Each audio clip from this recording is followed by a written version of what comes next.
আজই ডাউনলোড করুন আর এনজয় করুন আপনার পছন্দের শো।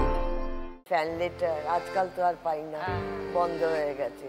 সে কত রকমের চিঠি, গোলাপ ফুল আঁকা।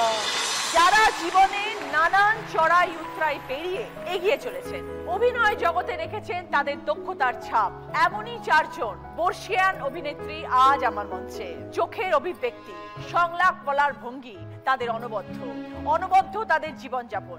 আজ তাদের গল্প শুনবো, তাদের থেকে অনেক কিছু শিখবো, জানবো। সবাইকে ওয়েলকাম। সবাই আমার ভীষণ ভীষণ প্রিয় মানুষ। তোমাদের সকলের জন্য আজকে চেয়ার প্রস্তুত রয়েছে। আমরা সকলের সাথে আজকে বসে আনন্দ করে গল্প করবো। চলো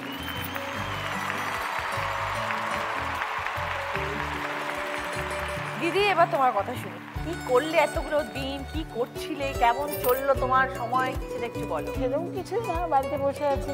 সময় কাটে কিভাবে? একটু লিখি গান শুনি অনেক। ওকে। আর ব্যাস এই আড্ডা, গল্প গুজব। মনটাকে কিভাবে ভালো রাখা যায়, আমি আর আমার বোন মাঝে মাঝে চলে যাই, চল তো একটু লাঞ্চ খেয়ে আসি, বা একটু কফি, কোল্ড কফি খেতে ভীষণ ভালোবাসি, কোল্ড কফি খেয়ে আসি। শরীর ঠিক রাখার জন্য কিছু ভাবো, কিছু প্ল্যান করো, কি করবো, হাঁটবো কি? আমি প্রথম কথা হচ্ছে আমি ভীষণ ডিসিপ্লিন। সেটাই জানতে চাইছি। 5টা থেকে 6টায় উঠি।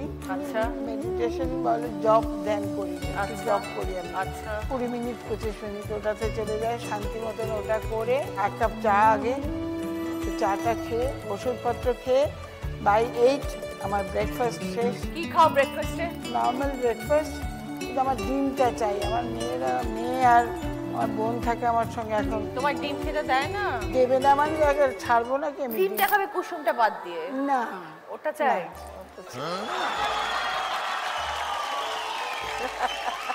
একটা জায়গায় আমাকে 4টে ডিম দাও না, খেয়ে নেবো, তা দেয় না। দেখি 2টো ডিম আমি ডাক্তারদের কাছে জেনে নিয়েছি অ্যালাউড। আগে মিষ্টি ভীষণ ভালো খেতাম, এখন মিষ্টি। একটু হাঁটাহাঁটি করা, যোগা করা, এগুলো করো না? না, আমি যোগা করি না, হাঁটতে আমি পারি না বেশি। আমি পুরো ফ্ল্যাটে হাঁটি, রান্না করি নিজে।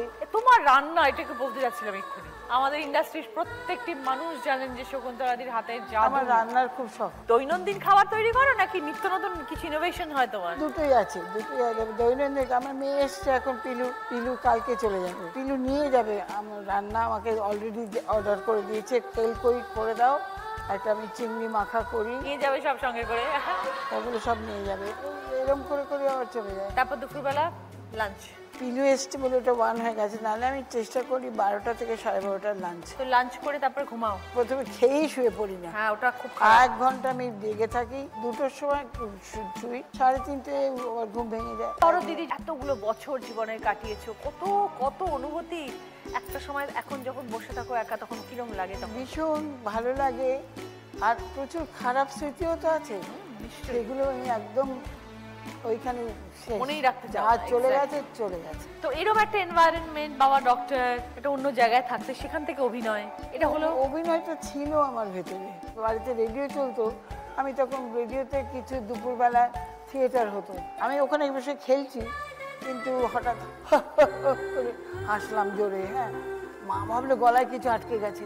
মা তাড়াতাড়ি এসে কি হলো গলায় কি হলো? কিছু হয়নি তো।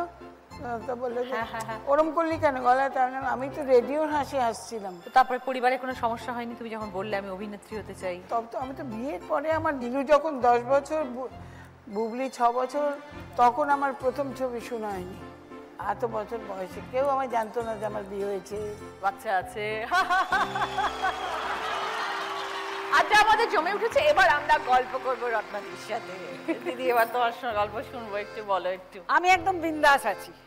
কেন বলছি? কারণ আমি এখন ধরো মেগা করি না, এখন আমি বেশিরভাগ সময় গ্যাংটকে থাকি। হ্যাঁ, আমার হাজবেন্ড হচ্ছে চার্টার্ড অ্যাকাউন্টেন্ট, জানো তো, সুশীল। তারপর তুমি এখন বেড়াতে এসছো কলকাতায়? হ্যাঁ, আমি তোমার জন্য এসেছি। Thank you. আমি কলকাতায় থাকি ধরো 10 দিন কি 12 দিন, বেশিটা সময় আমি গ্যাংটকে থাকি। আমি মনের আনন্দে পশ্চিমে ঘুরে বেড়াই। গ্যাংটকের পরিবেশটাও ভীষণ ভালো, ওখানকার মানুষগুলোও ভীষণ ভালো। তাহলে তুমি দারুণ আছো গো, গ্যাংটকে আছো, আর কি চাই? আমরা ঘুরতে যাই আর তুমি সেখানে থাকো। আমি থাকি। क्या बात। রোজ সকালে কাঞ্চনজঙ্ঘা আবার দৃশ্য দেখে উঠছো? হ্যাঁ, যেদিন আকাশ ক্লিয়ার থাকে বাহ, বাহ। পরিষ্কার কাঞ্চনজঙ্ঘা, কি ভালো লাগে তখন। দারুণ দারুণ। এমনি রান্না বান্না করো দিদি এখন? রান্না বান্না ধরো কলকাতায় নাকি শুধু মোমো খাও? না না মোমো খাই না। ওখানে আমার বাঙালি রান্নার খুব প্রশংসা ওখানে, কারণ তাই? বাঙালি রান্না তো ওরা কেউ করে করে না। না। বাঙালির যে মাছ, সেই মাছটা তো ওরা খেতে জানে না, ওরা তো সবেতে পেঁয়াজ রসুন আদা। আমাদের যে একটুখানি কালো জিরে দিয়ে একটু সর্ষে বাটা দিয়ে খুব পছন্দ করে ওরা। ওদের রান্না করে করে খাওয়াই। বাহ।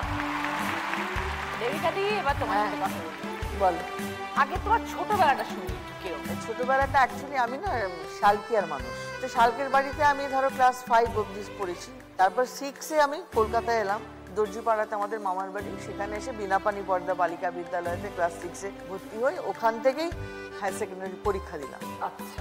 তারপর ধরো আমার মামার বাড়িতে, আমাদের নিজেদের বাড়িতেও ছিল, পিসিমাদের মধ্যেও ছিল ভীষণ একটা নাচ গান আবৃত্তি, শাড়ি টাঙিয়ে টাঙিয়ে অবাক জলপান, ছোটদের যে নাটকগুলো আমরা চৌকি পেতে পেতে করেছি, মানে এরকম একটা পরিবেশ ছিল। তা আমি প্রথমে চান্স পাই 74-এর শেষে, যে প্রডিউসার আর কি আমাদের অগ্নিশ্বরে, সে আমাকে, সে শোভাবাজারের লোক, আমি জানতাম না, বুঝাশা, সে আমাকে হাতিবাগানে দেয়। তারপরে তখন আসলো। হ্যাঁ, তখন যোগাযোগটা হয় আর কি। তো বাড়িতে আর না বলেননি কেউ, পিসিমারাও বলেনি, মা সাপোর্ট পেয়েছো না? একদম অরবিন্দদা আর উত্তম মানে মহানায়ক ছিলেন বলে আর না বলার জায়গাই ছিল না। হ্যাঁ, না বলার জায়গাই ছিল। ঠিক কথা। আমারও একটা স্বপ্ন ছিল যে মানে বড় হয়ে একটা অভিনেত্রী হব। তারপরে তোমার কাজ শুরু হলো? আমার অগ্নিশ্বরে কাজ শুরু হলো। অগ্নিশ্বর চলাকালীন ধরো যেই শেষ হলো, তখন আমি নাটকে ঢুকে গেলাম, শ্যামাপ্রসাদ মঞ্চ।